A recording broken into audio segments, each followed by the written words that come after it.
Okay. All right. All right, here we go. Hey, everybody. Welcome to Freedom Talk. I'm here with Bryce Eddy from the Bryce Eddy Show. And I'm just going to check and make sure we're live on all the platforms. Yeah, there we go.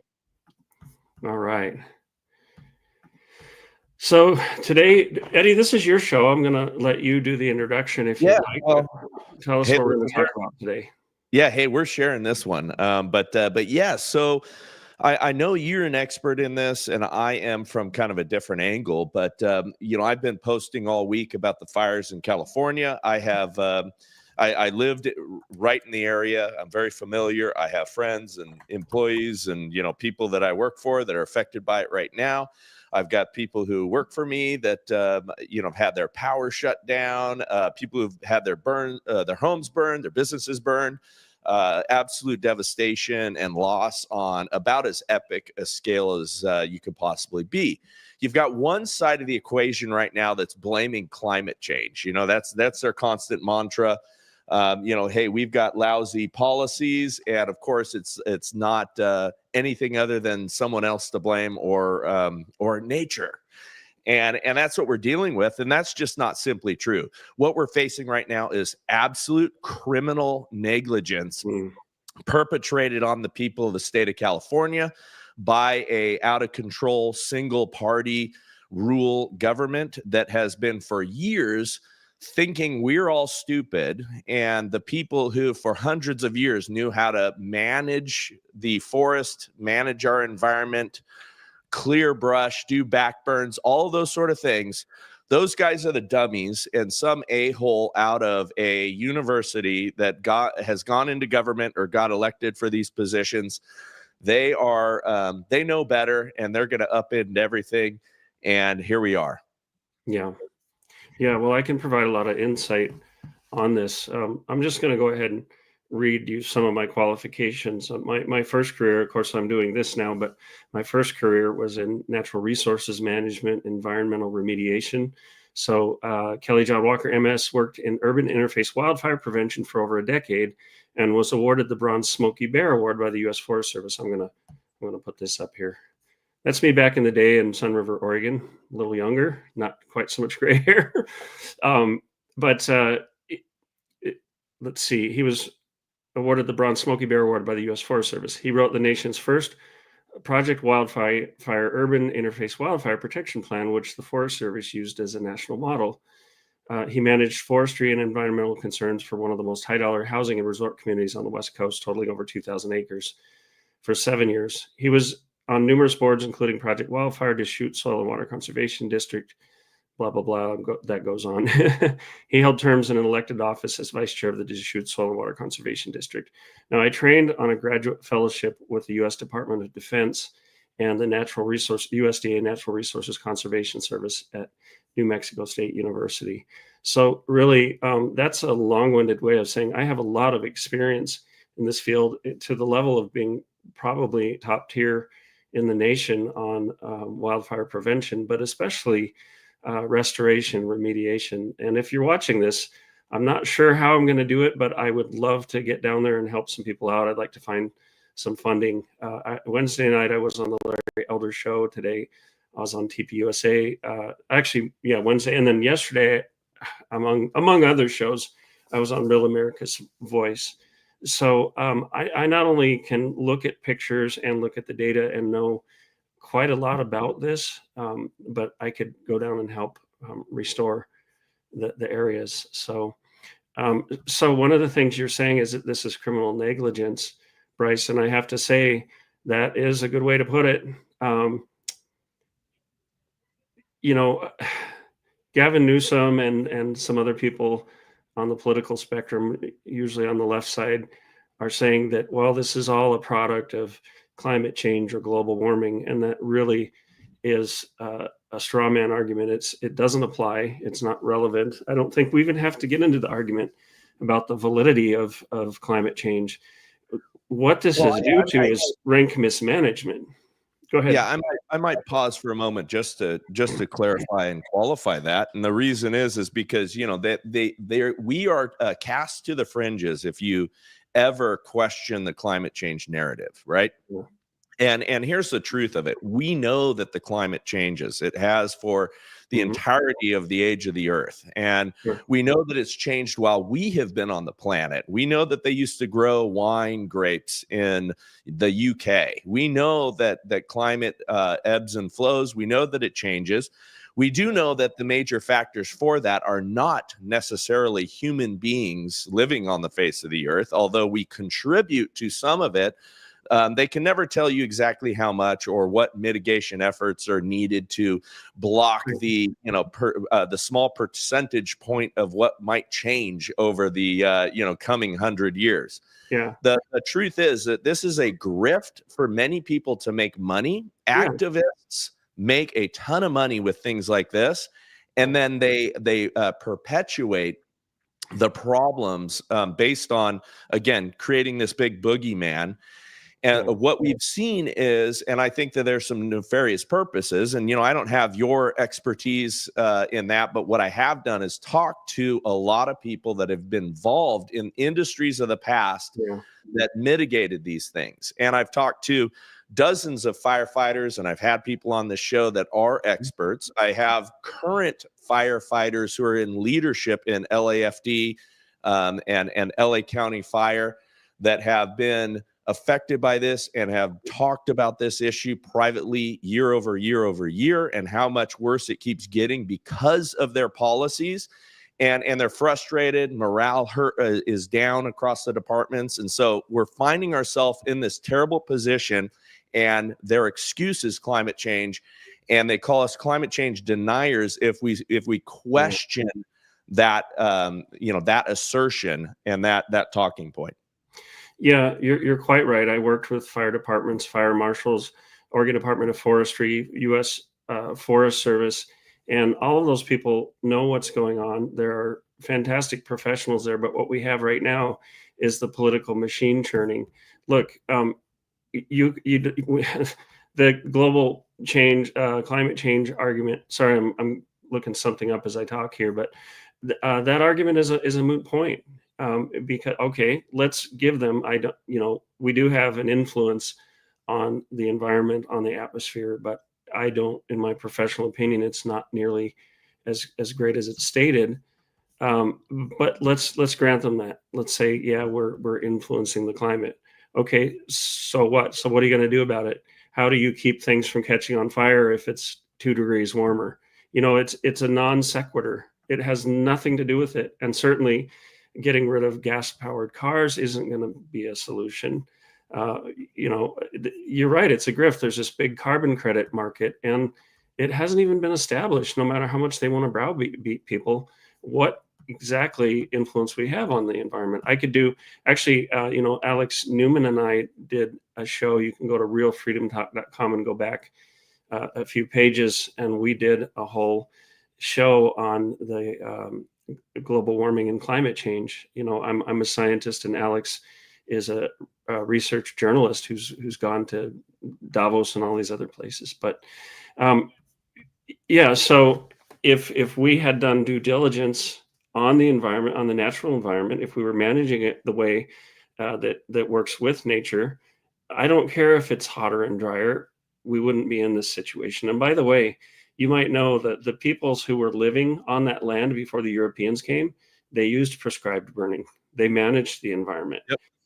A lot of this, and I don't want to get too far into this just yet, we can talk about it later, but a lot of this devastation comes from Marxist, communist, and socialist ideology, where they want to create this utopia that lives only in their heads, that we're going to be going around in loincloths, having our Pocahontas moments out in the wilderness. That we never are going to go back to the 16th century environment, 17th century.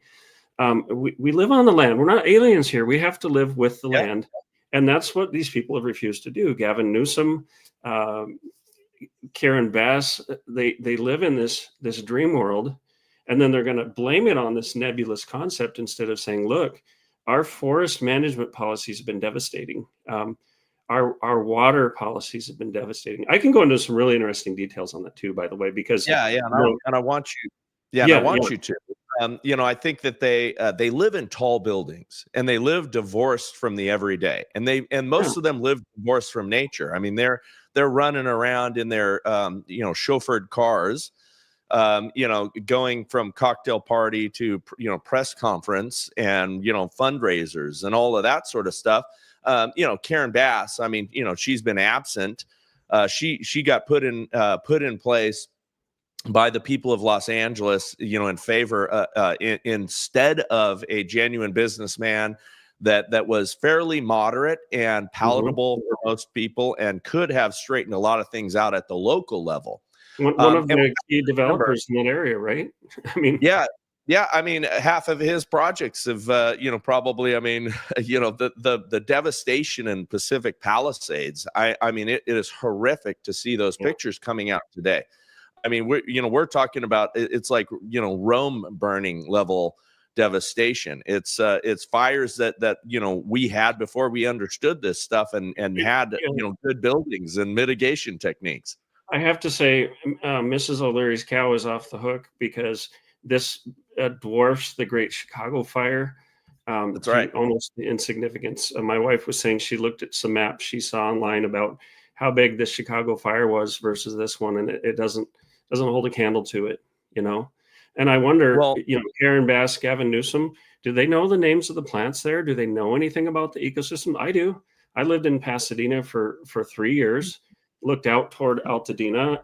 I did some of my graduate studies. I went to classes and trainings and field trips down there. So, how much do they know beyond the politics? What the people want versus what the land needs. That's important. Yeah, no, and it's interesting because they are, if you're watching the buzz online, and the people who are on the side of the left and Gavin Newsom and all that stuff, and coming to his defense, are saying, well, these are federal lands and all that stuff, and that's simply not true. There is there's local lands, state lands, and federal lands. Yeah, but check this out. Similar policies, and they're failing to do the same things at all of the levels. This is a really good time to put this up. Check this out. I have just stacks of letters of recommendation from my time spent in that career. I still do some things, by the way, consulting and such. But here's a letter from the Oregon Department of Forestry and the Forest Service on the right there. We all work together. We call it an interdisciplinary approach. Right. Okay, so I was managing over 2,000 acres in Sun River, Oregon, which is run like a city. I was the head of the environmental department. I worked with Rick Gibson from Oregon Department of Forestry and others, gained a lot of respect, worked with them, worked with the fire marshal in Bend, all kinds of people. I was on a number of boards, like I was reading and boring everybody to death. Worked with the Forest Service. I mean, the lady who became the deputy chief of the National Forest Service, U.S. Forest Service on the national level, Leslie Weldon, she worked in that area when I worked there. I got to know her well. I looked her up and saw what she's doing. In 2022, she was designated the DEI director for the Forest Service. Okay. Black woman, white man, we worked together. It didn't matter what our outward appearance was. Back then, look at the dates on these, 2005, early 2000s. We didn't think in these ways. No, we did not. That was in the mix. Let me qualify that. It wasn't as extreme because everybody knew, like, if you're some minority, you have a much better chance of getting hired by the Forest Service. And I've had people tell me for jobs, well, we hired you, but we really wish we would have gotten a person of color. So it was there, but it's gotten so extreme. Like, I just knew Leslie as Leslie. I have a lot of respect for her, very skilled person. I don't want to insinuate at all that she was a DEI hire. She wasn't. She's very qualified. And I think we have to be careful about that. But we have policies now that aren't looking for the best person for the job. They're looking at DEI. They're looking at how do we fill these quotas and get this funding. And then the management of the ecosystem is absolutely horrible. Absolutely horrible. And I can go into that too. Yeah, yeah, and let's get deeper into it. I also want to talk though right now about one of the other issues that's bubbling up, which is the DEI hires at LAFD. Now, here's the truth about that, and I have very high level personnel that I'm very close to, lifelong friends in both LA County Fire and LA City Fire. And the conversations that have gone on, which are truthful by people who are in these positions of leadership, that and the data supports it, is that in that particular fire department, there's less than 5% that are females. Their goal was to get some kind of parity and actually push to get half of the people on the department to be female. The truth about that job is it is a man's job. And here's how I know. Well, number one, very few women can actually hold up to the standards. Now, there are some that hold up to those standards and some that pass all of the standards to become a firefighter, and they are the exceptions, and not just a small exception. They are, one in a million can actually physically handle that job. And so in order to, broaden their hiring there, they have to change the standards or lower them, and they have. Yeah. And well, then, and I worked a lot with the Sun River Fire Department. I don't remember one female firefighter, which isn't necessarily saying much. However, on the state forestry level, the wildfire prevention thing, there were a lot of females that were very, very talented, but they weren't the ones that would have to go out and carry a 200-pound person out of a flaming house or something. Yeah, and there are women that can do that. I mean, for example, there's a particular gal that I know that is on the fire department now. Love her to death, respect her. She's right, but she should compete on a level playing field. Well, if she can pass the physical test, awesome. And this gal actually could for a time. So the fact about the female body is it is not built like the male body.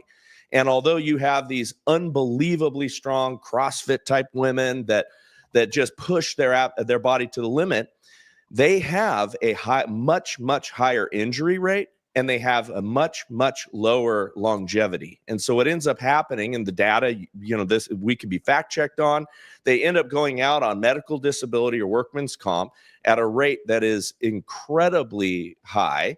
And they generally do not last in that job, because although they can, run their throttle that high for a time, and these are exceptionally strong and exceptionally fit and exceptionally capable women physically, but they cannot measure up to the beating a man can take. Well, and I'll tell you this, like, if you're a male and you want to work for most fire departments, you have to be in shape. If you don't pass the physical test, and I knew some firefighters who were not allowed to go in the field until they lost some weight or got better lung capacity or something like that. So this isn't purely sexist. It's just basically saying physically, are you up to the task? It's a very high bar. And as much as I like to, make fun of my firefighter friends for the job, because it's a great job, and you got to tease them. But it is, they are not just hanging out in the stations all the time. They are doing incredibly hard physical work. And when the crap hits the fan, you need somebody that can drag a person out of a burning building. And this, one of the hires, one of the assistant chiefs, I forget what her exact position was, is on camera when she's talking about carrying a man out of a burning building. She's saying, well, he shouldn't have put himself there in the first place. And that's made its rounds. Elon's posted it, everybody's posted it, but she was mocking the fact that the dude got himself into danger, and basically, well, he shouldn't have been there in the first place. When I was environmental director, we had a plane, because there's an airstrip there in Sun River, that went off the runway and flipped over and landed on its top. And I had to go out there in this marshy, boggy atmosphere you could hardly walk through and check and make sure they were okay. They got out of it on their own, but I could have been needed to carry people out. I'm 6'4", 240 pounds, quite fit. That would have been hard even for me. Sun River Police called me out one time when a guy was being belligerent, and I told the police chief, "Why are you calling me out? You're the police. You have the guns." But there is a difference physically. I want to take just a second here to ask everybody if you'll go to realfreedomtalk.com, because I'm going to be putting a lot of this content there. I've been for the past 3 days just back-to-back interviews, but you're also going to find articles, shows. This show will post up there. And also please check out Freedom Talk magazine. It's just a screenshot there, but there's a free version of the magazine, but I decided starting January to get the full online subscription, including the audio versions of the articles. You just pay $5 a month. And I like this better than asking for donations because you get something tremendous in return. But it really helps, this is my job now. This is what I do. So it really helps us keep the lights on. I'm going to do a wildfire issue for sure, even if it's a supplemental issue to what's going on. I wanted to make a point, Bryce. Before you do, let me also just plug my show. So bryceeddy.com is where you can join my email list and find out what content we're putting out and support us. And we've got some good things that are going to be happening this year that we'll keep you apprised of, and ways that you can participate and help us. You can also find me on Super Bryce Eddy on Instagram, where I'm posting a lot of these reels. I've predicted many things that were to come. And I've got some insight into what I believe the next couple of years are going to be like. And we must all be vigilant and be on guard because some crazy times are coming. And I think we're going to have more crazy things like we're experiencing right now, because what you sow, you will reap. And the left has captained the ship for a while, and it was sinking. And, maybe we're going to have a good, strong revival under Donald Trump. I'm very optimistic about that. Yeah, and I'll tell you, sorry, I don't know where my manners were. I should have put you up on screen. I'm redeeming myself here. Never mind the obvious quick clip that I took. But and honestly, let's see if it shows on here. The January issue of Freedom Talk magazine is entitled "The Renaissance of Truth," and it's full of different authors. I write some of the articles. Eric Metaxas is in there. Joe Hoft, others. Bryce, I still have to get some content from you because you have a very good mind. But good, I appreciate it. It's all about this. It's all about, we need to bring truth back to the nation, because boycotts of products, getting the right candidate into office, those are temporary fixes. We have to have a renaissance as a people. We need to understand the founding principles, the virtues and values that are time tested. So I don't want to preach too much on that, but do go to bryceeddy.com. Follow Bryce on Instagram. I'm at realfreedomtalk.com. I wanted to show you something, if I might. Actually, I have a short clip from the Larry Elder show the other day. It's like a minute and a half. Can I go ahead and play it? Okay. My guest is the founder of Freedom Talk and Freedom Talk magazine. He has worked with state and federal forestry in the areas of fire prevention for years. Was awarded the Bronze Smoky Bear Award for his work. Please welcome to the program, Kelly John Walker. Good to see you, Larry, and I'm very sorry to hear about all the tragedy that's going on. It was very preventable. Yeah, and now there are 5 lives lost. The last segment I said 2. It's now been changed to 5. You said it's very preventable. Tell us how. Well, I'm seeing comments on X and other platforms where people are blaming this on climate change. That's absolutely false. I could go into that, but essentially, a lot of this has to do with how the land is managed. You mentioned the lack of forest thinning. That's very true. Around those areas, because I lived in Pasadena for 3 years. We looked out at Altadena. That's a chaparral community. It's a fire-prone community. A lot of this, through some pre-planning, through some good land management, could have been prevented, and the state could have been more ready. Well, I ran for governor in the recall election, as you know, in 2021, and this was a major issue. I talked with a lot of firefighters, and they said exactly what you said, that we needed to thin the forest. And Gavin Newsom flat out lied and said that he thinned 90,000 acres. It turned out it was 11,000 acres. And also you have all these environmentalists that have been attacking the forest industry until you have really thick trees that ought not be that way and wouldn't be that way but for the fact that that industry has been attacked. Right. They call them dog hair thickets. It's unhealthy thickets of smaller trees. What we really need is for the government to listen to people who really know what they're talking about. And part of the problem, God bless them, a lot of people have been influenced by environmental ideas that are not sound science. So they think, you shouldn't cut anything, don't disturb anything, we're going to kill native species, endangered species. Well, what they don't realize is that a lot of those species do rely on the open canopy. They rely on fire, so we can do things like prescribed burns, controlled burns. So a lot of this, how it could have been prevented, was with good education, and with, instead of playing politics, Gavin Newsom could have sat down with some of those people you talk to who know what they're talking about. Stop playing politics and protect the environment and protect people's homes. Great clip, Kelly. The fundamentally the worldview of the left and the environmentalists and those activists, because some of them may be sincere, right? I think a lot of them are just grifters and earn a lot of money, pushing this cause and get big grants and get their their scientific papers paid for, and all that good stuff. But the truth is many of them, the underlying philosophy is an anti-Christian, anti-God worldview. They do not believe we are a part of the environment. Right. They do not believe we're supposed to be here. Yeah, and working the land is unacceptable to them. I mean, I talked to loggers. Especially here in Idaho, we have a similar problem, and the problem is not the state of Idaho. It's actually the federal government that owns 62% of our land, and so that land cannot be worked like it used to be. There isn't allowed to be mining. There's all kinds of restrictions that have creeped in over time as they took over the land, and the Bureau of Land Management changed its philosophy, got its influence from all of these environmentalists.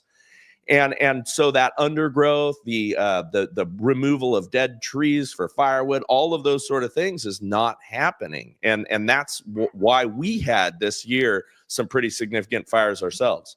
Yeah, the Forest Service used to be known, I'm trying to remember the exact tagline, but we talked about multiple use. Like, there are a lot of uses. In fact, we don't see the clear cutting. We used logging as a preventative tool very carefully. Laborious environmental impact statements had to be gone through. But now they don't want multiple use. They want multiple diversity. They're focused on the things that don't matter to most of us. We don't care what gender someone is, or race or color of skin. We're people. We just want the best people to do the job. Right. And you're right. They treat human beings as if we're like a virus on the planet. And speaking of viruses, there are some things at play to take a whole lot of people out because they think that we're overpopulated. I've done some studies on this, and we don't know what the capacity of the Earth is, but it could be up to the level of trillions. That may be hard to believe, but you can fit the entire the Earth's population in Texas. I mean, that's and that's having room, and that's what's mind-boggling to people. And part of that is people live in these cities. They do live jammed together. They don't get out in nature. They don't take a drive from California to Idaho like I've done, or drive from here to all kinds of places, and you see empty, viable land all over the place. But we concentrate ourselves in miserable little cities and tall buildings, and we lose perspective. Well, we need to be teaching people about the land and how it works. And let me see if I can. Yeah, there we go. So when I was in Sun River, Oregon, you had a lot of people from the west side of the mountains, Portland and Eugene and Salem, but a lot of people from California, East Coast people. They'd come out here and they'd think, we can't cut anything. We got to leave it natural. They didn't realize that these ladder fills had built up after 100 plus years of unnatural fire suppression. Because in the Smokey Bear days, especially the early days, it was like prevent fires at all costs. Then they started to learn and do prescribed burns, and we did a lot of thinning. We contracted. The Forest Service worked with us for the areas, Forest Service land around the community. But we need education. So to give you one example, this one fellow from one of these other areas called up my office, left a voicemail message. He was ranting about, you're clear cutting out here, because we were doing the thinning on the common areas. He was so upset, he ran out of time on the message, and he came back, Eugene Kazimierski, part 2. And then he kept going. And so I went out to visit him, and I let him do his rant and talk about you're ruining the forest. It's so natural and things. And then I just explained to him the ecology. I explained how if the trees get too dense, they're unhealthy. The mountain pine beetles will move in, kill the trees, so on and so forth. And he listened. And what I started with by saying was, I said, Eugene, I I am so impressed that you care so much about the natural environment. That is, I'm with you on that. Now let me explain something about this environment where you live. And by the end of that talk, he became such a champion for the program, you know. But we do have those ladder fields. This is just, you know, one chart I brought up, but you can see there's grasses, brush. It can move up into the trees. Now around where these fires are happening, you know, it's higher elevations, like up onto Mount Wilson. I think it's called Big Bear up there, where you get into the trees. Yep. Down near the cities, it's chaparral, so it's like manzanita, greasewood, ceanothus, which is sometimes called wild lilac or California lilac. That ceanothus, the leaves exude a resin that's very flammable. So these are fire ecosystems. They depend on the periodic natural thinning.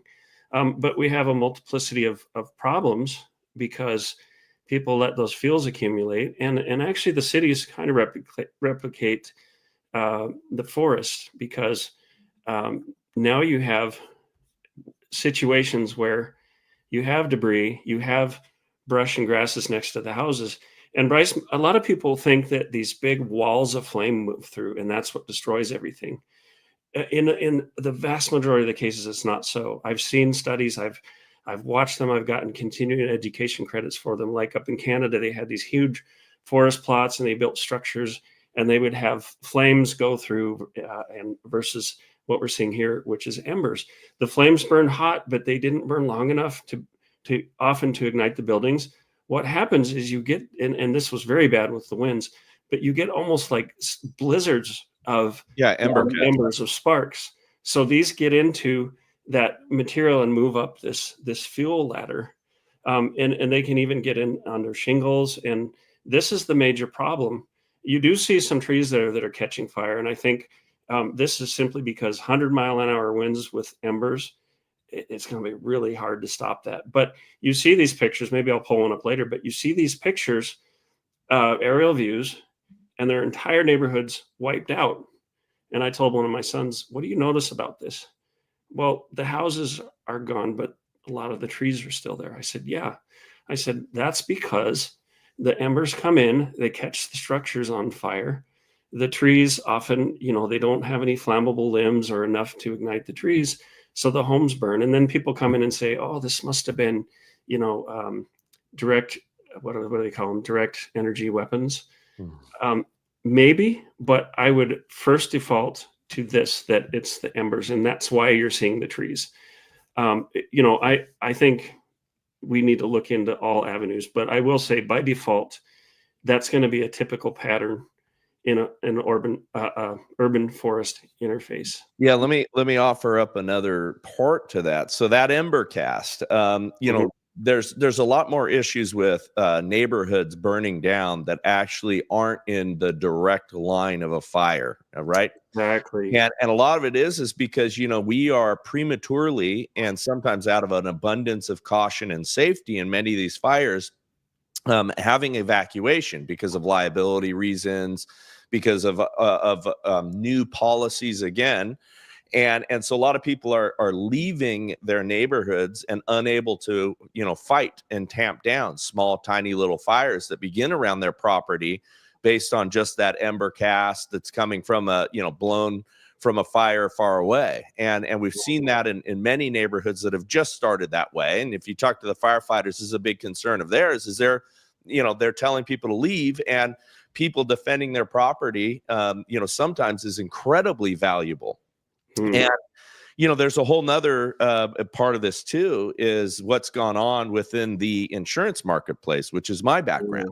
Yeah. And the entire insurance marketplace has been devastated by these various policies, right? And have been now, you know, they're going to be forced to carry losses on things that they had canceled or non-renewed. That was just announced today that California is going to try to hold their feet to the fire by government fiat when they were chased out of California by these bad policies and unable to make their businesses work. And of course, people online are blaming them as the big corporations, but those big corporations are filled with a lot of hardworking people that are trying to get, you know, their salaries paid for, and these companies are trying to solvent in the name of these continued unforced errors and exponentially worse and exacerbated problems, with our whole structure here. Yeah, and I think sometimes that Marxist socialist mentality comes in. Big bad corporations, and that's something I'd like to discover more. And certainly, a lot about that. I know people right now are saying, "Hey, a lot of these insurance agencies pulled out just before the fires. They find that nefarious and suspect." Do you have any thoughts on that? Yeah, no, I mean, what was happening was they were being, by the state, prevented from charging what it really actually needed to be. I believe that the state was the nefarious actor in this, not just based on the policies, but you got to remember even our insurance commissioner in California, doesn't believe in insurance, doesn't believe that private corporations should be doing this, without tremendous government regulation. They should not be being able to run their businesses. They should not be able to underwrite these things appropriately. I mean, insurance works because you do mitigation, right? Because you do the best to control the losses. You pool people together and you pool money with the expectation that in your group of insured buildings or whatever the insured is materially going to be, people aren't all going to lose. And so, everybody pools their money together. It's the principle of insurance. And, you're going to be paid back for your loss. And so what's happened is, because of the regulatory environment, because of the policies even regarding building homes now and rebuilding, they were finding it impossible to even go through the process and build up to the new California codes and standards. And it was getting so expensive for them to do this, and they were having to charge so much, it became unprofitable. And so the carriers are pulling out because they couldn't make money, and California wouldn't allow it. And California wasn't doing their job to try to prevent the fires, and we're seeing it now. So no, it's not the insurance carrier's fault. It's California's fault. Well, I think, again, we're seeing scapegoating, and it is a political issue. I don't like it when people say we shouldn't make this a political issue. Of course, everything is. It shouldn't be politicized or to CYA for people or to promote one party over the other. No, you have good governance and bad governance. Oh, that's a beautiful picture. I had to laugh at that. But you see here again, the homes burned to the foundation, but the trees standing. This doesn't mean a big space laser went through. Yeah.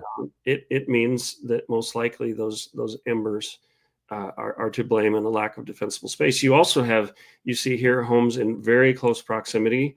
That is a situation where simply even just the heat from a nearby burn can catch things on fire. I watched a house fire in Pasadena, and the palm trees, other side of the sidewalk, 10, 15 feet away, they burst into fire just from the heat from the burning house. So, when we talk about urban planning and things, this is tough. But you mentioned the water too, and something I'm hearing is, some of the politicians are trying to downplay that people's faucets weren't working, the hydrants were working. Well, it wouldn't have done anything anyway.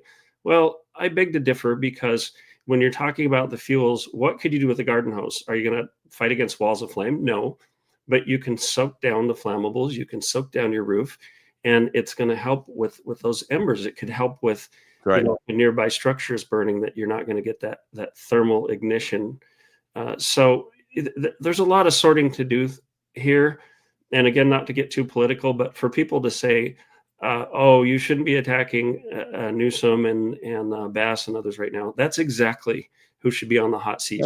No, they are responsible. And that's why, I've titled a couple of my posts criminal negligence. That's what this is. This is bad policy getting in the way of good policy. I also said in a post, and I believe this, and we need to remember this: old problems require old solutions.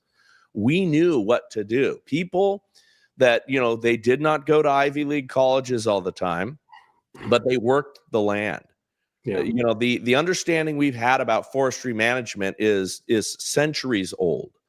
You know, we knew what to do, and we were Oh, yeah. prevented by, you know, pencil neck geeks that work for environmentalist concerns. We were prevented from doing things along the coast, like build desalination plants so we have plenty of water, reinforcing our reservoirs, building new reservoirs so that our rainwater doesn't run out to the sea. We had years of plenty of rain where we could have stored these things. We needed to invest in infrastructure in California. I mean, this is the reason I left, was the continued mismanagement and the high taxes that we ultimately have nothing to show for.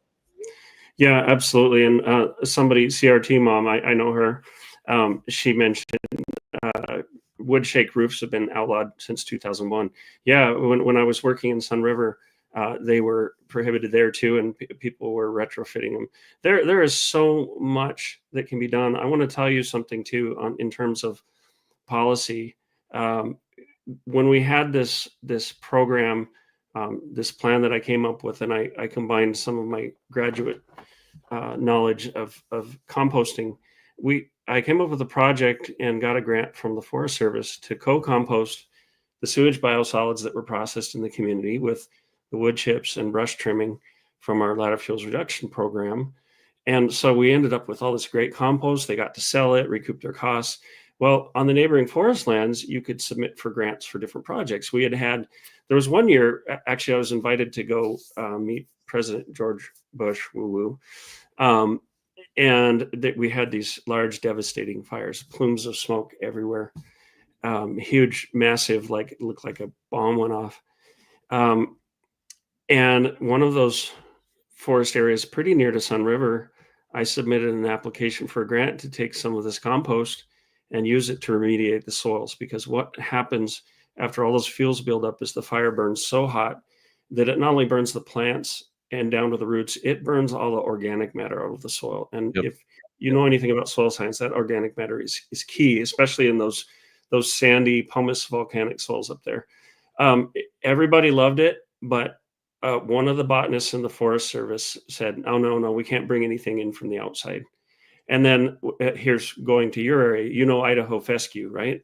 It's not just, it's a bunch grass. It's called Idaho fescue, but it's all over the West. It's native to Central Oregon. I wanted to put the compost in and then overseed with Idaho fescue. I'd done this so many times. I know how to restore the land. But we couldn't get enough seed source from right in Oregon. So we were actually going to get some from Idaho and other areas. This botanist said, no, we can't bring seed from outside of Central Oregon. And I'm pulling my hair out. And guess what happened?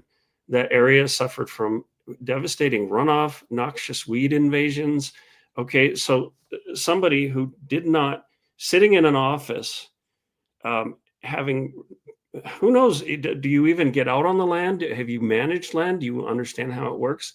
She exacerbated the problem. And this is just the kind of mindset. Let me tell you another story really quickly here. I'll try to keep it brief, but one of the things I did in grad school was I studied endangered Gila trout out in the Gila wilderness between Arizona and New Mexico. Steep hillsides draining into streams in the watershed. There was one hillside that had burned over. It was starting to come back, but we literally had these units that would collect water samples automatically over time. And then I'd go in with the professor and I'd pack the thing out, you know, young strapping grad student. But we were measuring the effect of sediment on the protection of these fish. So you hear about this smelt that they're trying to protect. Okay, so they divert a bunch of water, which should go in to recharge the watershed.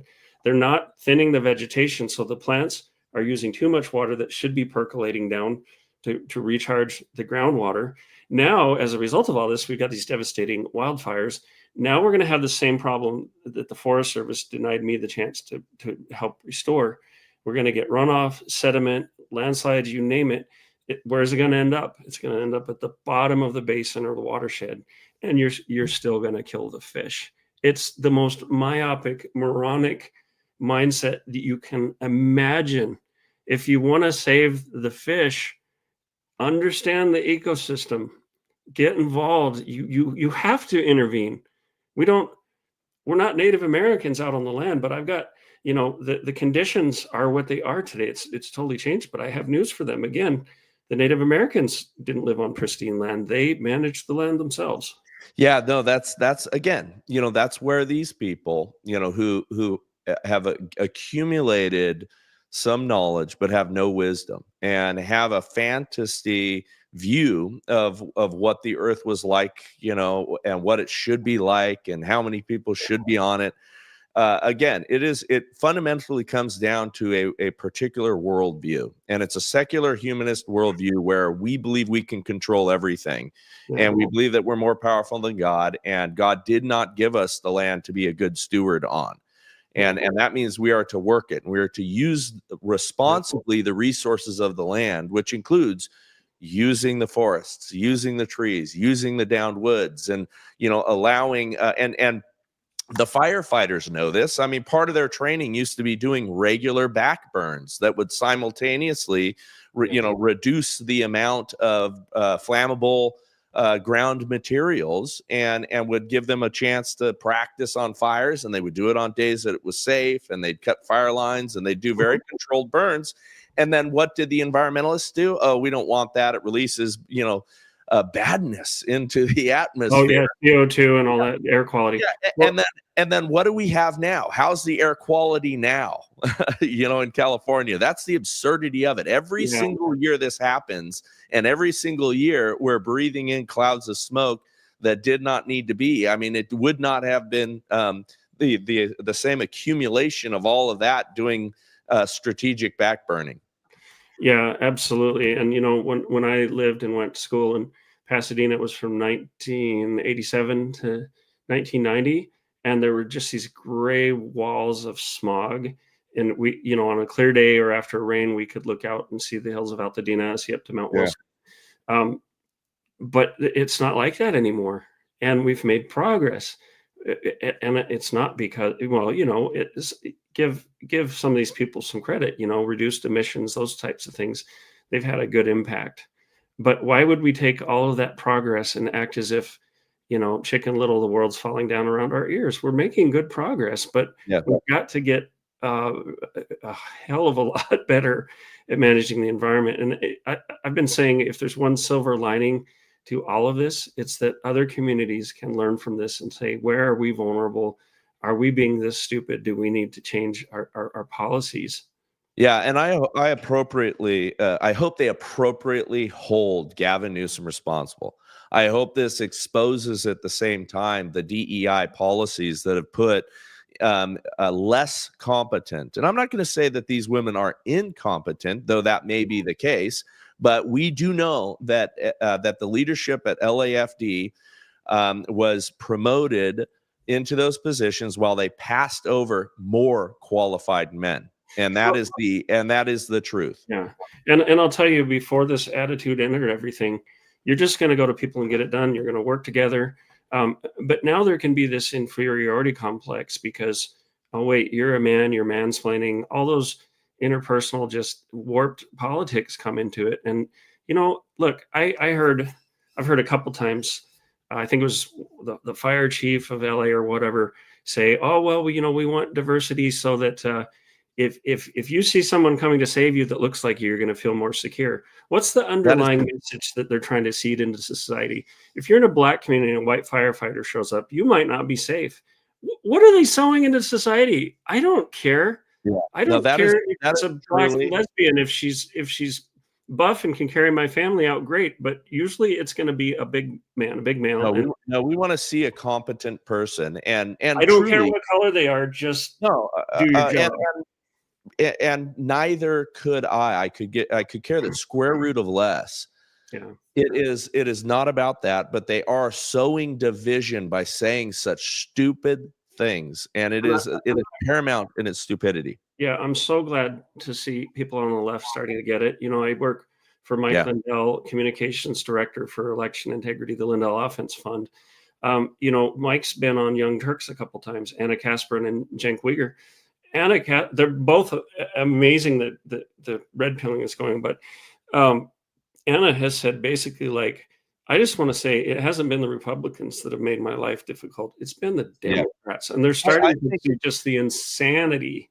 The insanity. yeah, I think Anna is actually sincere and authentic. I'm not so sure about Cenk. Same. I've seen him say some of the most wicked and horrible things for years and years and years, and I've seen him do a quick turn because he knows what time it is. I think, and I look at the Zuckerberg in much the same way. Like, he waits until there's no hope of the left winning the election before he turns honest.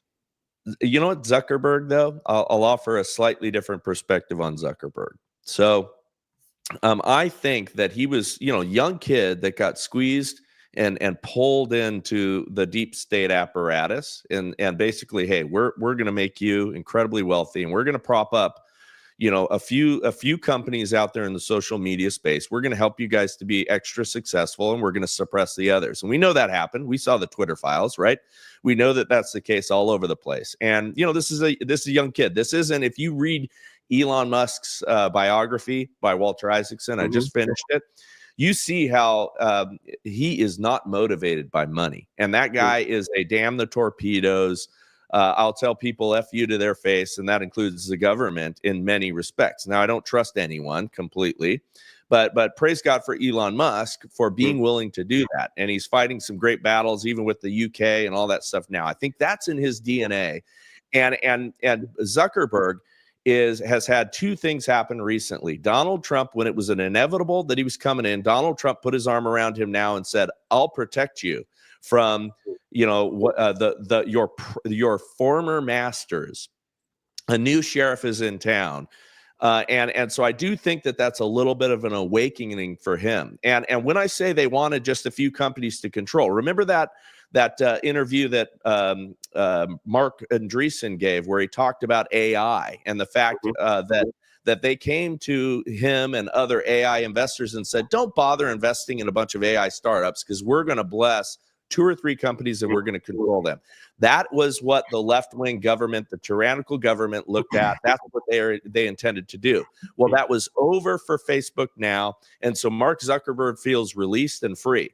I'll also offer one other reason why I think he's changing that I do think is authentic. He started training mixed martial arts and Brazilian jiu-jitsu.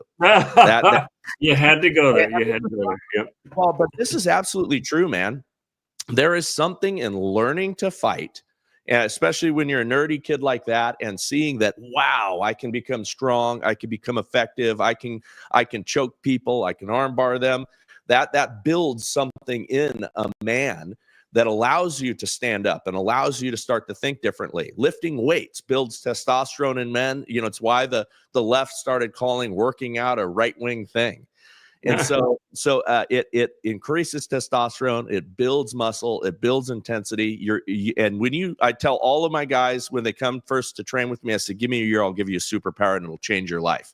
And I do believe that Mark Zuckerberg going down that path had a significant change. And so I'm optimistic about him. Again, I don't trust any of these guys. None of them are my messiah, but I think that the left is opening, well, the liberals, not the far left, not the crazy cult, but I think people are opening their eyes, and we're on the verge of some dramatic change, but we're also on the verge of massive chaos, because the machine, the establishment, and our globalist enemies do not want to give up power. I'm not quite ready to give Zuckerberg the benefit of the doubt right now, but I'll take it. I mean, if he wants to, go away from the dark side and join the Jedis of justice, he's welcome. I want to put something up here. My friend Kyle Reyes, who runs law enforcement today, I just got an email just as we were speaking. Bombshell report: incompetent LA Mayor Bass took 15 trips to Cuba in her youth, trained as a radical. And by the way, if you're watching on Instagram or elsewhere, if you comment, we'll try to read those comments, or if you have questions, let me know. But here's a can of worms I want to open right now, because I've already talked about, and you've talked about, how this is ideologically driven. Here is a card-carrying communist, basically. Yep. Now, think about what just happened. It was this last year, I believe. Xi Jinping visited California and was given all this fanfare.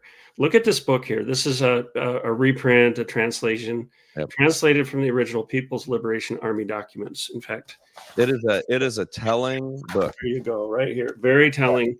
Okay. This type of thing, wildfires, is a weapon of war to them, because the CCP wants, make no mistake, they want to destroy the US. They want to supplant us. They want global hegemony. They'll use anything and everything. They don't want direct confrontation if it all can be avoided. The Sun Tzu principles. It's based on that. So they will use what's called unrestricted warfare. My good friend Boone Cutler wrote That's great. 5GW with General Michael Flynn. I have that book here somewhere. Here, I've got it for you. Oh, great. Yeah. They practice unrestricted warfare. They call it, Boone and General Flynn and others call it 5th generation warfare. In other words, 4th generation is nukes and so on. You go back to 1st generation, it's rocks and clubs, right? But now they're using psychological. Yeah. And after I finish this here, maybe I would love to hear you explain 5th generation warfare. But I'm not saying, let me be very clear. I'm not saying that the CCP started the fires. It could be, okay? Or at least some of them. Well, I will say they're absolutely going to take advantage of it. Yeah, no, there's a combination of things, is setting the stage, for incompetence, right? Promoting and pushing political ideologies that are corrupted and are terrible and weak in the U.S. We've seen a lot of that. We've seen China be influential in many of those things. What we're talking about is not conspiracy theory, because all of these folks write that that's what they're going to do. Right. When you blame all kinds of things on the World Economic Forum and or you just declare what they write and what they want to see and what China wants to see in the United States, they're like serial killers that like to brag about what they're doing. And so we know that stuff is happening, and these things are not conspiracies, but if at all, they will take advantage of it. And if at all, they will do whatever it takes to, to end up capitalizing on it at the very least. Yeah, it's an evil ideology. Apparently, we're seeing Antifa people spreading fires. I would like to change the language. I'm a small voice to say, let's start calling them at first conspiracy hypotheses. A theory, and this is the scientist in me coming out, a theory is very well supported by facts and data, to the point of almost being a fact. I mean, we still have the theory of gravity, like they're always up for challenge. Yeah, it's not a theory. You're just correctly identifying things. So we're identifying conspiracies and showing what's happening.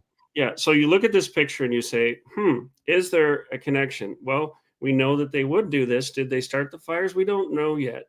But this is interesting. Here's a direct excerpt from this book. And it talks of this particular quote talks about categories of conflict threatening security. And these are things that they're well aware of, and they want to use whatever they can. Okay. So you go down about midway. It says the second category is the new sources of future conflicts, nationalism or racism. Okay. And as I'm reading this, you can see the CCP has stoked this in so many ways. They have rooms full of people. I think they're called $50 people or something. They pay them $50 a day to sit there and impersonate others and make fake profiles and spread division in the country. So nationalism, racism in declining nations, which they think we're a declining nation, and we have been for the last 4 years. Conflicts in cultural religious beliefs, the spread of lethal light weapons, and that's interesting. What are they talking about there? We have some ideas. Disputes over petroleum. Oh, well, Biden, who has ties to China, used up our strategic petroleum reserves. Fishing and water resources. Oh, so they're saying water resources can be used as a weapon.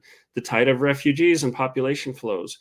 Ecological disasters and terrorism. All these pose multiple threats to nations in the 21st century. And then they go on to say, I think they're saying there that Australia seems to be more cognizant of this kind of strategy than the US. But, and again, you can look at this and you can't say, oh, this proves they started the fires. But you look at this and you say, well, here's what you do with this. You say, I have a hypothesis. I have an idea that this is related. Now let's go in. Let's get a an investigation going. Let's get several investigations. I would love to, because I've worked for the world's top two Chinese dissident groups. I still do work for the Epoch Times. Plus, I have this experience. I can look at an area and say, how did this fire likely start? What are the burn patterns? I would love to find funding to go down there and not only help people restore land from individual properties up to the whole watershed. I would like to do some investigative journalism down there and see what kind of links that I can find. Well, let me say something that is really important. There are still people trying to get their homes rebuilt from the Woolsey fire, and the fat chance that the new California insurance plan, right, the California insurance pool that was the pool of last resort, or the insurance carriers that Gavin Newsom is now saying, oh no, even though you cancel these policies, you're still going to pay. What are the chance that money is going to flow to the people who need it? The FEMA dollars. What chance is there going to be that these FEMA dollars are enough to take care of these folks? How many of these wealthy folks are just going to leave that area and leave whole neighborhoods for many years devastated? How are you going to get enough contractors that are competent to come in and do it, that are licensed in California and can actually rebuild according to the new building codes and things that will be required? How is all of that going to work smoothly? It's not. No, it's not. It's going to be a mess, and obviously, the nation doesn't have a lot of confidence in FEMA right now. I'm going to post something up here that this conversation made me think about this. Go to realfreedomtalk.com and look up this article, because it's a pretty key article, and I have sources within the Border Patrol pretty high up, and I've been able to pass on information to Steve Bannon, to the Epoch Times, to Real America's Voice, you name it. And we know what's going on. We know what their strategy is. We have our eyes on the ground. But for instance, this article is showing and using unrestricted warfare to talk about this, how it's not the migrant crisis is not people seeking asylum. It's an orchestrated invasion. It's a weapon of war. And now we have some of these people who are out starting fires. And I don't want to be alarmist, but I'm very concerned at how infiltrated our country is on so many levels, Yep. And we need to take this very seriously. And people need to understand, Bryce, as you do, that we're not looking to avoid World War III. We're in it, and we've been in it for a while. It's exactly right. Yeah, well, that's every possibility that these wildfires were being used as a weapon of war. Now, somebody on Instagram, Bryce, said, constantly, consciously one, said, explain fifth generation warfare, please. All right. So, hey, I'll do it real quick by going through the generations of warfare. So first generation warfare is like Braveheart, run across the field from each other and hack each other with swords. It is close contact, very physical, very awful, eyeball to eyeball form of war. Rifling made technology of distance possible, and that's where you get in Generation 2 warfare. Think of the Civil War, shooting across each other, from a field. And the more our technology improved, the further and further that distance can be, lobbing bombs at each other. World War II entered in Generation 3 warfare, which included the bombing of supply lines, the destruction of industries that supported the war. It introduced, dropping leaflets and the early forms of psychological warfare and things like that came in fourth generation warfare. But by the time we get to fifth and sixth generation warfare, what we have is we have lawfare, we have political warfare, we have attacking the enemy's ideals, we have the things that China is doing, where we know that they're undermining us with those $50 posters and people that are doing all those things behind the scenes. We have them ginning up divisive topics like racism. We have them putting in candidates and people in our country through various means, and all of our enemies have done this to us on a global scale. But, you think of the outside money that George Soros has brought into this country to destabilize us. That's a form of fifth generation warfare, when he's putting in place DAs in cities that won't prosecute crime. It's all to destabilize. And the goal is for them to be able to take us over from within, or at the very least neuter us, so that we're no longer a power on the world stage. Cyber warfare. I mean, the examples of all of this stuff are very complex. They're very nuanced, and there's no clear front to a war like that. It's all decentralized. It's you could be fighting against your neighbor. It's one of those things, though, that is the most dangerous style of warfare, and it's something that we have been in for now, I think, many, many years. And eventually, it does go kinetic, and eventually, violence is the kind of final answer to some of these things. Yeah, and the Sun Tzu principle that China is so good at is basically the ultimate victory is winning without having to fire a shot.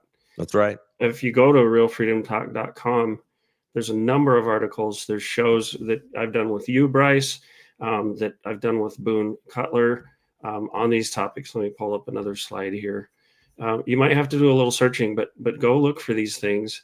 And by all means, subscribe to Freedom Talk Magazine for just $5 a month. It helps support the work that we're doing. Just go to realfreedomtalk.com and find the Freedom Talk Magazine page. But what we're doing with Freedom Talk Magazine is really not just reporting the news, but taking a deep dive into why things are the way they are. So that when you see things happen, like when we see these wildfires, when we see the border invasion, there are some of us who saw these things coming from a long ways away. And how do we approach these in terms of the founding principles? Why do we believe what we believe virtue-wise? We have themed issues on various topics, defiance, restoring the republic, rescuing freedom. February is going to be all about love, sex, and relationships. We're going to talk about why do we believe what we believe about those things. So I just can't encourage you enough, and send your friends to go to realfreedomtalk.com, go to bryceeddy.com. Bryce and I talk a lot together, and Bryce has really been great in contributing to some of the shows. In fact, I'm going to look up one of those recent shows and put that up there on the screen. Yeah, I've got, I took a little bit of a hiatus over the time of AmFest, and we've got some great shows that we did this last week. I've got some awesome shows that are upcoming. I've been able to get a few, left-leaning people on the show recently. I've been able to get some conversations, trying to get clarity versus agreement, and have some interesting things with people whom I disagree, and I also go on a lot of other people's shows, and we'll be doing some really exciting thing this year. So yeah, pay attention to my email list, and follow me on Super Bryce Eddy on Instagram, and Bryce Eddy 1 on Twitter, or the artist formerly known as Twitter. Yeah, for sure. And it's so very important not to just know what's going on, but to understand why. That's Why right. are things happening the way they are?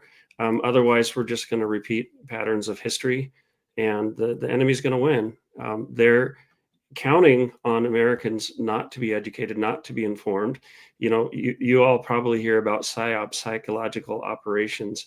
If we're ignorant of their plans, if we don't know what the foundations of our culture, look, the best way to fight against them is to really recapture our culture and become Americans again, and stand for what we stand for. Because one thing that I really like to say, Bryce, is, people are I see a lot of people on the left and right going toward communism on one side, fascism on the other side. We're neither. We are Americans, and we kicked both their butts, to censor this a little bit. And That's right. We offer something better. So what Freedom Talk Magazine is doing, what you and I do on a daily basis, is reseed the American Republic with the ideas and the ideals that make us strong, and showing that we do have a great country and a great system, and we need to get back to those founding principles. It's so important. That's right. Well, hey, thank you, brother. Thank you for doing this little joint show with me. Thanks for putting it out over live. I hope the audience enjoyed what we had to say, and stay informed. And with that, to God be the glory. And I think we're out, right, brother? Absolutely. Sounds great, Bryce. Thanks a lot. Have a great weekend. And everybody, make sure to follow bryceeddy.com. Share your gratitude, your comments, your questions, your complaints, whatever it might be, and go to realfreedomtalk.com. We'd love to hear from you. Talk to you soon, guys. See you soon.